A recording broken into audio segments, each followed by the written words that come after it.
Okay, Prashant, introduce yourself. Hi sir, my name is Prashant Madhuri. I have 14 years of experience. In that, 7 years is into non-technical and 7 years into technical. So currently I'm working as a BizTalk support administrator and senior software engineer role. Okay. So, what do you know in Azure or DevOps? In Azure, I know about the virtual machines which we create, and I know about the load balancers. I know about Terraform scripting. Okay. So now I have two web servers. Okay. One is on my I have one web server on East US, another web server on West US. These two web servers are in different workloads, like I say, home page and movies page or songs page, anything. So I'm putting two workloads on different servers and different regions. That is fine.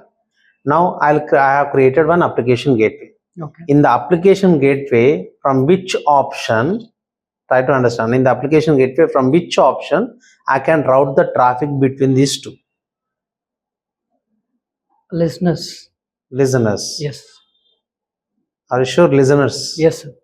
So listeners, we write only on which my application works on, traffic.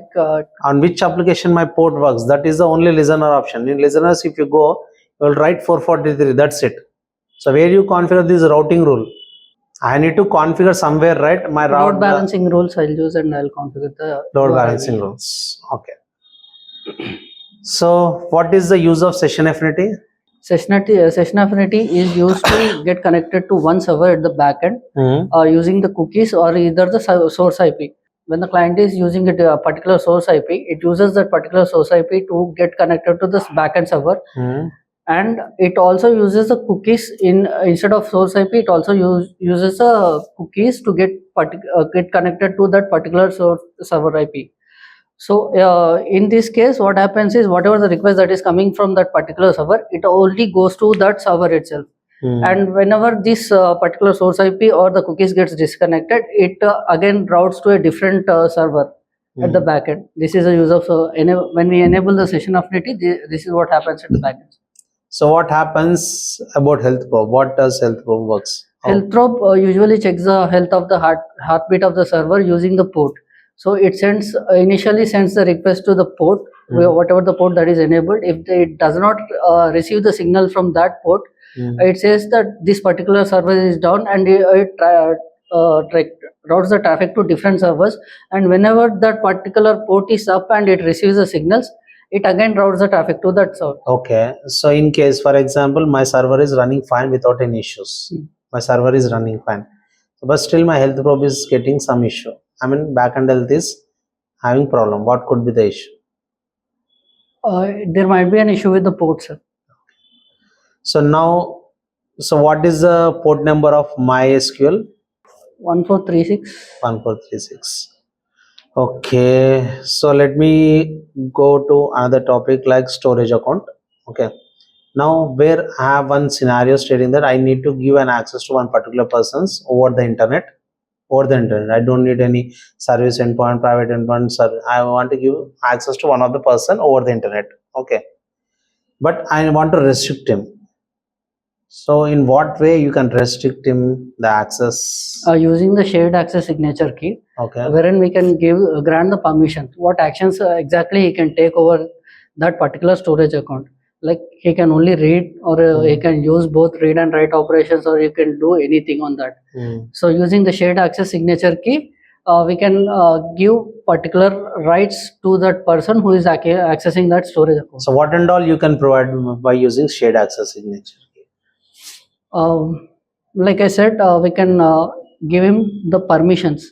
Okay. What can like he can only read only view the content, or he can also edit or do modifications to the particular. That's all. Yes, sir. Okay.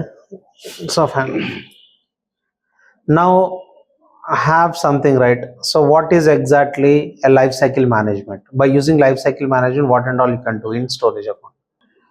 We can do like whatever the data which we are not using, we can move them to the cool tier.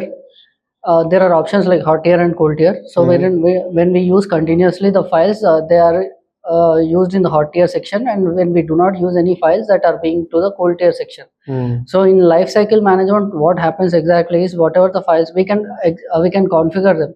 Like if you are not using the files for a certain period of time, then we can mention the specific days or specific time. Like if I am not using this particular file for 365 days or 3 months, whatever the time it is, we can mention that particular time frame in the lifecycle management, so that it gets either deleted, or if we give the option Based as on the like, conditions we can yeah, write. yes. Okay.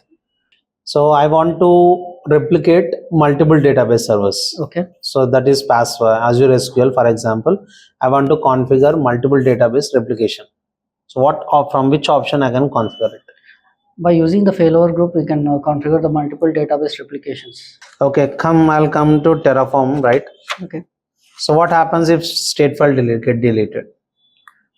So when a state file is deleted, all the information gets deleted, and the resources will also be get deleted.